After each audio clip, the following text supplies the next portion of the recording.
बहुत अच्छा लगा। अभी आत्मसार ग्रंथ गाया गया।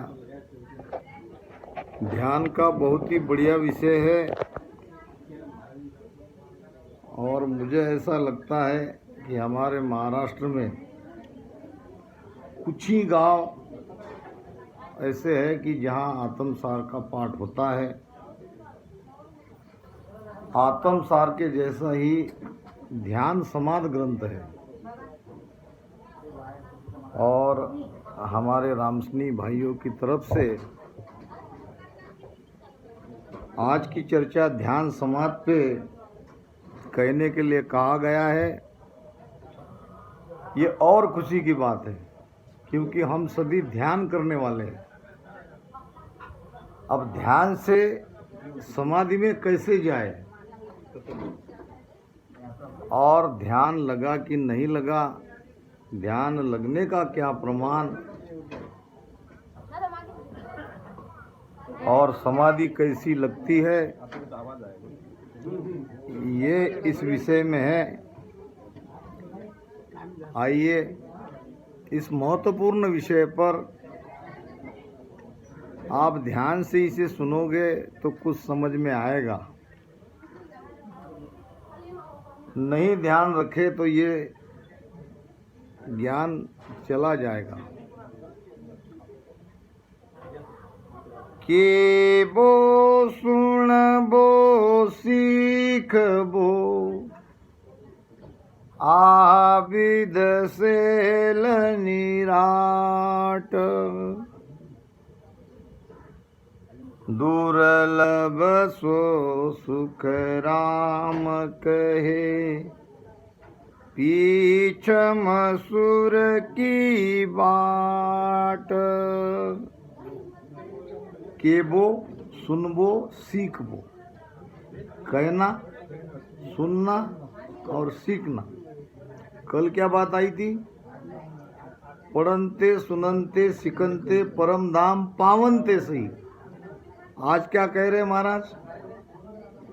हाँ, आप पढ़ भी लोगे, आप सुन भी लोगे, आप सीख भी लोगे। केबो सुनबो सीखबो आबिद सेल निराट। अब ये भी तो विधि सहज है। पढ़ना भी सहज है, सुनना भी सहज है और सीखना भी सहज है। अब पढ़ना क्यों है, सुनना क्यों है, सीखना क्यों है, ये सुन लो। पढ़ना सुनना सीखना ये है कि हमको पीछम के रास्ते से हमारी चेतना को, मैं फिर कर रहा हूँ, केवल सूरत और शब्द नहीं, हमारी पूरी चेतना जो पिंड में है, जिस चेतना के द्वारा हम सारे इंद्रिया को सुख लेते हैं, ये पूरी की पूरी चेतना रीढ़ की हड्डी से ब्रह्मांड में ऊपर चढ़नी चाहिए। इसका नाम है ध्यान। ध्यान किसको कहते हैं? ध्यान यानी मन की एकाग्रता। ध्यान यानी क्या? ये मन जो है हमारा हजारों दिशाओं में भागता है। मन की दौड़ बड़ी तेज है। मन एक जगह टिकता नहीं। मन को किसी एक काम में संतोष नहीं, वो तो भटकता ही रहता है। अब वो भटके तो भटके, हमारे ध्यान को भी भटकाता है। क्या करता है मन? हमारे ध्यान को भी भटकाता है। हम जिधर ध्यान लगाते हैं मन वहां से दूसरी तरफ हमको ले जाता है। तो हजारों तरफ से ये भटका हुआ मन अगर एक जगह आ जाए उसको कहते हैं ध्यान लगना। ऐसा नहीं है कि हम बैठे हैं और राम राम कर रहे हैं, दोनों श्वास में हम ध्यान कर रहे हैं। हो सकता है आप ध्यान करते दिख भी रहे हो फिर भी आपका ध्यान न रह रहा हो, क्योंकि आपका मन अगर बाहर भटक रहा है तो आपका ध्यान भी बाहर भटकेगा। आप बैठे हुए जरूर दिखेंगे, राम राम कर रहे हो, मन अगर नहीं है ध्यान में तो ध्यान नहीं हो सकता। मन की एकाग्रता को ही ध्यान कहते हैं। फिर आती है समाधि। मन की एकाग्रता करते करते करते जब ध्यान लग जाता है और ध्यान की परिपक्व अवस्था जब होती है उसको कहते हैं समाधि। बहुत ही बढ़िया विषय है। महाराज कहते हैं केबो सुनबो सीखबो आबिद सेल निराट, ये भी तो कर सकते हैं, इसमें कोई कठिनाई नहीं है। अब दुर्लभ है धारण करना, दुर्लभ है ध्यान में उतरना, दुर्लभ है पीछम का रास्ता खोलना, ये बड़ा कठिन है, नामुमकिन नहीं। महाराज कह रहे हैं कठिन, यानी जितना हम और आप समझ रहे हैं उतना आसान नहीं है। इसको समर्पण की आवश्यकता है, इसको जिद्द की आवश्यकता है, ध्यान में बैठने की आवश्यकता है, फिर ये पीछम का रास्ता खुलता है। जब पीछम का रास्ता खुलता है तब क्या होता है, सारा शरीर धूसता है, हिलता है, क्योंकि ये जो शरीर रूपी सृष्टि है ये रीढ़ की हड्डी के आधार से टिकी है, और रीढ़ के हड्डी के नीचे बैठा है शेषनाग। जैसे ये बाहर की सृष्टि शेषनाग पे टिकी है, वैसे भीतर की सृष्टि ये भीतर के शेषनाग के ऊपर टिकी है। महाराज कहते हैं जहाँ शेषनाग घर जाग्या हो वहाँ 1 मास दिन लाग्या हो। अब हमको तो कोई समय ही नहीं लग रहा शेषनाग के आगे निकलने के लिए, जबकि वो कमल है कि नहीं है इसका भी पता नहीं। कैसे होगा ध्यान, कैसे हम कहते हैं कि हमारा द्वार 10वें द्वार में है। जो ज्ञानी है, जो ज्ञानी वाचक है, वो कभी नहीं कहेगा मेरा ध्यान कहाँ है, वो बिल्कुल नहीं कहेगा। जो बानी पड़ता है वो, उसको चोट लगती है समय, हम कैसे कहे हमारा ध्यान लग गया, हम यहाँ पहुँच गए, वो कैसे कहे। भोला भाला सादा कह देगा मैं यहाँ, उसको क्या बेचारे, ज्ञानी नहीं कहेगा। ज्ञानी को कहने के लिए बड़ी पीड़ा होती है, क्योंकि जगह जगह हर बात को महाराज ने पकड़ के रखा है। ऐसा हो रहा है तो ऐसा होना चाहिए, वैसा हो रहा है तो वैसा होना चाहिए। जब पीछम का रास्ता खुलता है तो सारा शरीर धूसता है। क्यों धूसता है कि हम धक्का दे रहे हैं, जिसके आधार से ये सृष्टि बैठी है, टिकी है, उसको हम धक्का दे रहे हैं, और धक्का देते ही शरीर हिलेगा। और वही जिसका शरीर हिला नहीं है, और जो ब्रह्मांड में जिसको शब्द की अनुभूति हो रही है, वो पीछम के रास्ते से गए ही नहीं। नोट कर लो, आज शरीर नहीं हिला और ध्यान ब्रह्मांड में लग रहा है, क्योंकि ध्यान के 2 भेद है, एक पूरब का रास्ता, एक पीछम का रास्ता। पीछम से जो नाम चढ़ता है उसका शरीर धूजता ही है, धूजना ही चाहिए, और पूरब से जिसका नाम चढ़ता है उसका शरीर धूसता नहीं, हिलता नहीं। ध्यान दोनों का लगता है, ध्वनि दोनों को सुनाई देती है।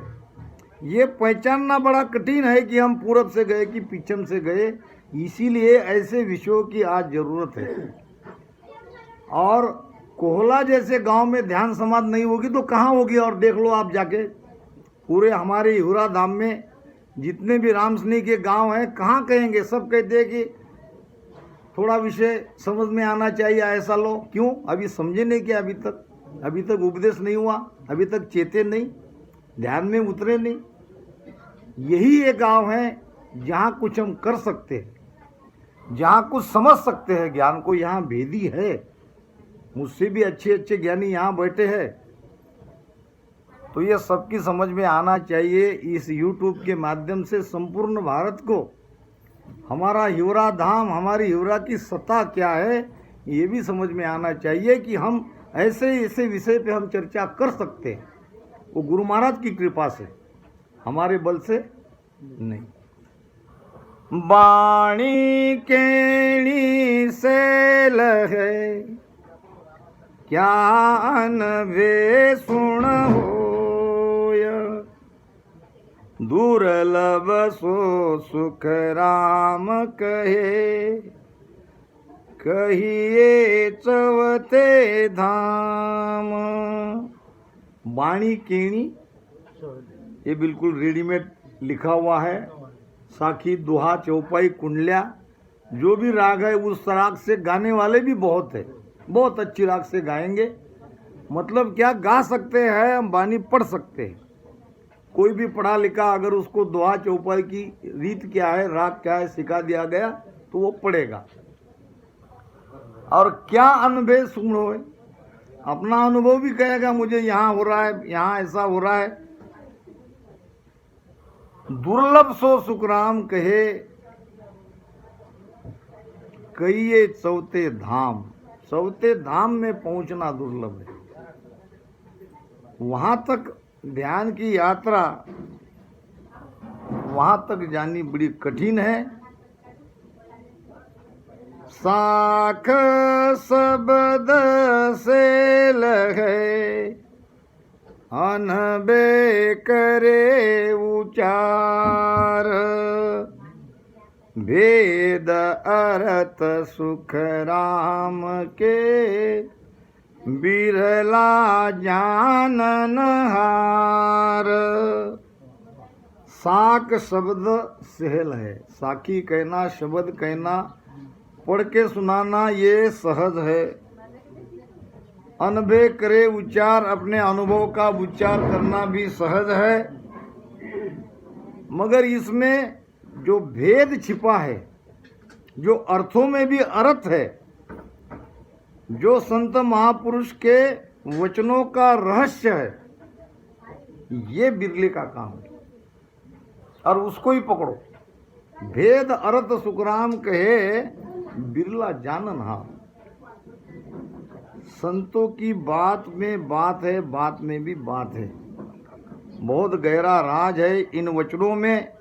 और इन वचनों के खोलना, एक है वाचन और एक है प्रवचन। वाचन तो कोई करेगा, प्रवचन उसे कहते हैं संतों के अनुभव को और उनके वचनों को खुला करना। ये आखिरी कुछ 2-3 साखियाँ यहाँ पे कहा गया और उसके बाद में तो विषय की ओर जाएंगे। केणे हारा बोत है, सुनने वारा अनेक। रटनायूं सुख राम कहे, लिव बंद बिरला पेक। बिरले को खोजना है। आपको बानी पढ़ने वाले कई दिखेंगे, एक एक गांव में 2-2, 3-3, 4-4। कहने वाले बहुत है और सुनने वाले भी बहुत है। सबको ये ज्ञान अच्छा लगता है, सबको सत्संग अच्छी लगती है। मगर एक बात कहने वाले को भी और सुनने वाले को भी ध्यान में देनी है कि हम क्यों संग में जा रहे हैं, सत्संग हम क्यों कर रहे हैं, ये यहाँ पे सत्संग क्यों ली जा रही है, हम बानी क्यों पढ़ रहे हैं, आप बानी क्यों सुन रहे हैं। केवल एक ही कारण है, हमारा भजन बने, हमारी भजन में लिव लग जाए, एक ही उद्देश्य है। और महाराज कह रहे हैं कि ऐसा दिख नहीं रहा है। मैंने सुनने वाले भी बहुत देखे, मैंने कहने वाले भी बहुत देखे। ये कहना सुना तो चल रहा है, बड़ी बड़ी अच्छी बात है। मगर जिसके लिए ये सब हो रहा है, लिवबंद भजन करने वाले बिरले हैं। और ये बिरले में हमारा नंबर जाना चाहिए, वो बिरले हम बनने चाहिए। वही क्यों बिरले बने जिसका भजन अखंड चल रहा है। हम भी बिरले कैसे बने, ये कोशिश करती रहनी चाहिए। यही एकमात्र उद्देश्य सत्संग का है। इतना सारा खर्चा, इतनी सारी तकलीफें सत्संग का जो आयोजन करते हैं वो उठाते हैं, तो जब ये भजन बढ़ेगा, भजन बनेगा, भजन में लिव लगेगी, तो उनको भी संतोष होगा कि चलो कुछ न कुछ हुआ।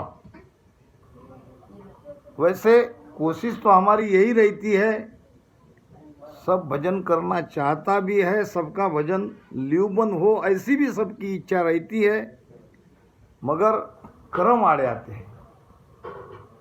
कर्म बहु करनिया गणी, रोग रयो घट छाय, इन कारण सुख राम कहे, राम रटन नर नहीं चाय। कर्म के कारण भजन करने की इच्छा होते हुए भी भजन होता नहीं, जितना होता है उतना कर नहीं पाते, और ज़्यादा से ज़्यादा भजन न करने से वो लीव नहीं लगती।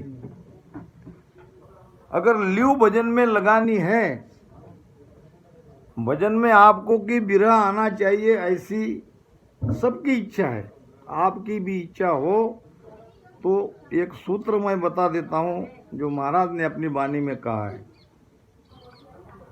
लीव बंद सुमिरन ये निस कीजे, लीव बंद सुमिरन ये निस कीजे, नाभि माय सूरत मन दीजे, नाभि माय सूरत मन दीजे, रसना जोर उतावल कीजे, रसना जोर उतावल कीजे, हरे मन बिरहन सुनीत खिलरे, हरे मन बिरहन सुनीत खिलरे, ज्ञानी मन नर रे। आपका शब्द कहीं भी हो, दसवें द्वार के तो बाहर है नहीं, सबकी यात्रा दसवें द्वार के अंदर ही है, क्योंकि कोई दिख नहीं रहा है। वो कहेगा अपने आप, वो केवल धुन सुन के कह रहा है कि मैं दसवें द्वार पे हूँ, दसवें द्वार के बाहर कोई नहीं है, सब दसवें द्वार में है। तो महाराज कहते हैं कि मुख सिमरन मत छाड़ दो दसवें द्वार लग, पक्की बात वाणी में है। और होठ कंठ सुखराम कहे गढ़ तड़िया बंद हो। जब होठ और कंठ अपने आप बंद न हो जाए तब तक राम राम करना है। आप कैसे करोगे? नाभि माए सूरत मन दीजिए, नहीं मेरा भजन तो ऊपर है, बहुत मिलते हैं मुझे। अरे भाई आपका भजन ऊपर जरूर है, आप गए कहाँ से हो ये तो पहले चेक करो। यहाँ से गए कि सीधे चढ़े गए, बाकी बातें तो दिखती नहीं आपके अंदर उतनी। जो लक्षण चाहिए दसवें द्वार के, उनकी आंखों में, उनके चेहरे पे तेज आता है, उनकी वाणी, उनके वचन अनमोल निकलते हैं। एक ही शब्द में तो परीक्षा होती है। वो भी क्या करें, उनको कहा गया कि तुम पहुंच गए तो वो भी पहुंच गए। अब दूसरे से पहुंचना, भीतर की अनुभूति नहीं देखना, ये क्या बात हुई? दूसरा कोई कह दे कि तुम चले गए तो तुम चलेगा। ल्यू बंद सिमरन ये निस कीजे, नाभि माए सूरत मन दीजिए। जब आपका मन जीवित है, जब आप सोच रहे हो, जब विचार कर रहे हो, तो त्रिकुटी पहुंचे ही नहीं, तो नाभि में लगाओ। कोई बात नहीं, नहीं पहुंचे तो पहुंच जाओगे। आपकी लिव नहीं लगी है, ना आपको विरह आ रहा है, ना आपको भजन में प्रेम आ रहा है, और आप पहुंच गए। नाभि माए सूरत मन दीजे, रसना जोर उतावल कीजे। बहुत तेजी से, बहुत जोर जोर से राम राम लो। जितना ऐसा लो कि कितना लूं और कितना नहीं लूं। दादू साहब महान ध्यानी थे और भजन में बहुत रोते थे। ऐसे भी हरदम जाके वो आंसू की धारा लगी रहती थी। अब कुछ भक्तों ने पूछा डर डर के, महाराज श्री आपके जैसे उच्च कोटि के महापुरुष इस संसार में तो कोई है नहीं, फिर आपकी आंसुओं में आंसू क्यों आ रहे? आपने तो परमात्मा को पा लिया है, आप तो स्वयं परमात्मा बन गए। ऐसी आपकी वाणी निकलती है, फिर भी आपकी आंखों में आंसू क्यों? तो दादू साहब कहते हैं कि ये राम नाम इतना गुणकारी है, इतना कीमतवान है, अब मैं क्या कहूं। जितना उसको रटना था उतना मैंने रटा नहीं। इतना भी भजन करने के बाद मुझे लगता है कि कुछ न कुछ कमी रह गई, और ज्यादा रटन करना था, इसलिए मैं रो रहा हूं। इतना कम रटन करने से मुझे इतना आनंद आया है, और ज्यादा रटन करता तो क्या होता। मेरे आंसू इस कारण आंख में आ रहे हैं। तो ये भजन बहुत ही, अब क्या कहूं भजन के बारे में, वो पीड़ नहीं आई है, वो प्रेम नहीं लगा है। जैसो प्रेम जगत सुतेरो, जैसो प्रेम जगत सुतेरो, ऐसो साया बसु लागे बे, ऐसो साया बसु लागे बे। तो सुण तीरथा बारन लागे, तो सुण तीरथा बारन लागे। नाव तुरत घट जागे वे, नाव तुरत घट जागे वे। प्रेम करो, जिंदगी जब तक रहेगी फुर्सत न होगी काम से, नहीं मिलेगी फुर्सत, क्योंकि आप व्याप बढ़ा रहे हो। संसार में हम इतने फंस चुके हैं, इतने गहरे चले गए हैं कि वहां से बाहर निकालना लगभग नामुमकिन है। तो समय निकालना पड़ेगा, कुछ समय ऐसा निकालो। समय नहीं है, मरने के लिए भी समय नहीं है हमारे पास, फिर भी मरते हैं। डॉक्टर के पास जाने के लिए भी समय है, मगर डॉक्टर अगर कहता है कि 8 दिन एडमिट होना पड़ेगा, समय तो निकाल ही लेते हैं। भजन के लिए भी रिजर्व रखो। जिंदगी के कुछ घंटे, मैं नाम नहीं लूंगा, हमारे नागपुर के एक सेठ है, 2 घंटे तक पूरा मोबाइल स्विच ऑफ, किसी का भी फोन आए, कोई भी कितना भी अर्जेंट हो, ये मेरा भजन का समय है, बाकी तो हमारा चलता ही रहता है धंधे का। और हमको ये नियम बनाना पड़ेगा कि ये मेरे जिंदगी के रोज के 2 घंटे 3 घंटे भजन के लिए है, रामद्वारा के लिए, ये सत्संग के लिए। इसमें मैं कोई और काम नहीं करूंगा।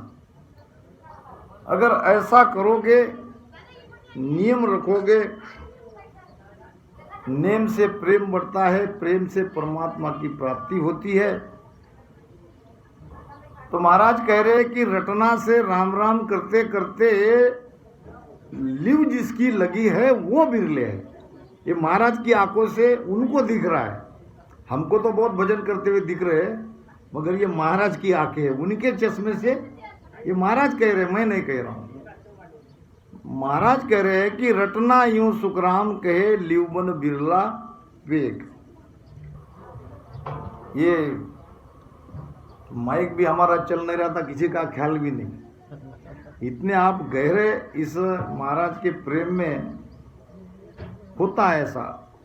दरियाव जी महाराज भागवत करते थे, पहले भागवतकार थे वो, और एक जगह कहीं भागवत करने गए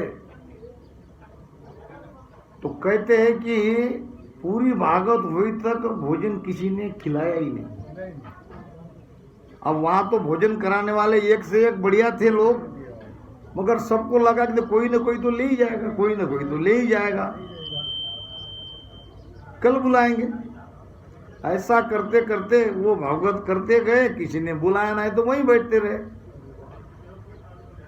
फिर आखिर में जब जाने का समय हुआ तब एक किसान को उसने कहा कि भाई तुम्हारे खेती से थोड़ा सा लाओ, वो ज्वार बाजरे के कुछ थे वो, और उसको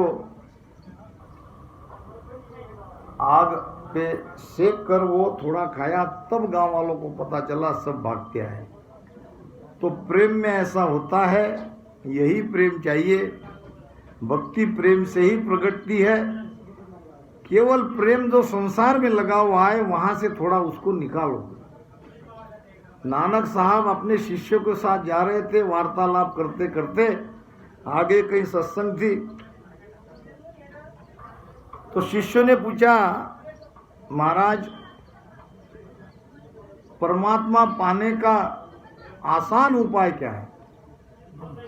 आसान उपाय? नानक साहब कहने लगे, बिल्कुल परमात्मा आसानी से पा सकते हैं। तो आगे एक खेत था, खेत में धान की बुआई हो रही थी, वाफे से धान इधर खेत में लगाया जा रहा था। नानक साहब ने शिष्य को बुलाया, देखो वहां क्या हो रहा है। तो वो कहने लगे, खेत में किसान काम कर रहे हैं। क्या काम कर रहे हैं? धान की बुआई कर रहे हैं। बस यही है सूत्र, यहां से उखाड़ो, यहां से लगाओ, मन को यहां से हटाओ और यहां लगाओ। हो क्या रहा है, हम हमारे काम में इतना भी कम नहीं होने देते। हमारी खेती समय पे होनी चाहिए, जो और तो करना ही पड़ेगा। खेती व्यवसाय ऐसा है, वहां थोड़ी सी भी गलती हो गई तो आगे का काम कुछ नहीं होगा। उसी के भरोसे हमारे सब है, हम किसान लोग हैं।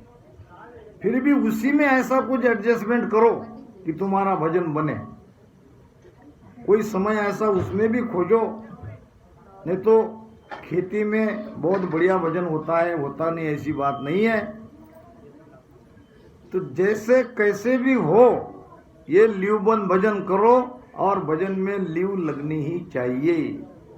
क्योंकि महाराज कहते हैं, जब लग लीव लागी नहीं, तब लग केणी झूठ।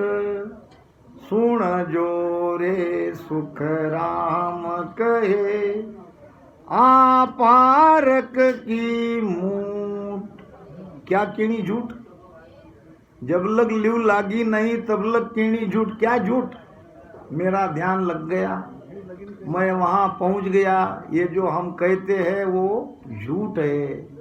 अगर आपकी लीव लगी हुई है तो आपको कहने की आवश्यकता ही नहीं है, लोग ही पहचान लेते, अरे ये तो भजनी है, ये तो कहीं इनका मन है ही नहीं, ये तो बिल्कुल भजन में सत्संग में ही है।